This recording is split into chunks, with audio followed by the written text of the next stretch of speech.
أعوذ بالله من الشيطان الرجيم بسم الله الرحمن الرحيم يا أيها الذين آمنوا لا تدخلوا بيوتا غير بيوتكم حتى تستأنسوا وتسلموا على أهلها ذلكم خير لكم لعلكم تذكرون۔ لوگوں جو ایمان لائے اپنے گھروں کے سوا دوسرے گھر میں داخل نہ ہوا کرو جب تک کہ گھر والوں کی رضا نہ لے لو اور گھر والوں پر سلام نہ بھیج لو، یہ طریقہ تمہارے لیے بہتر ہے، توقع ہے کہ تم اس کا خیال رکھو گے۔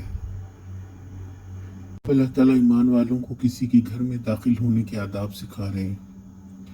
جہاں آپ کی بیوی بچے ہوں، اس کے علاوہ کوئی بھی گھر ہو، بنا اجازت نہ جائیں۔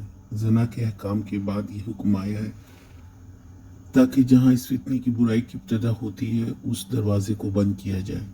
گھر کے سکون کو برقرار رکھنے، اس کے رہنے والوں کی عصمت کی حفاظت کرنے کے لیے آنے والے اجازت لے کر آئیں۔ بلا ضرورت اور بلا اجازت کسی کے گھر میں داخل نہ ہوں۔ ایک دوسرے کی عزت، آرام اور اس کی خلوت کا خیال رکھیں اور کسی کے گھر بے دھڑک داخل نہ ہوں۔ باقاعدہ سلام کریں اور اپنا تعارف دیں اور مناسب انداز سے داخل ہونے کی اجازت لیں۔ آج کا سوال، یہاں اللہ سبحانہ تعالیٰ مسلمانوں کو کون سے آداب سکھا رہے ہیں؟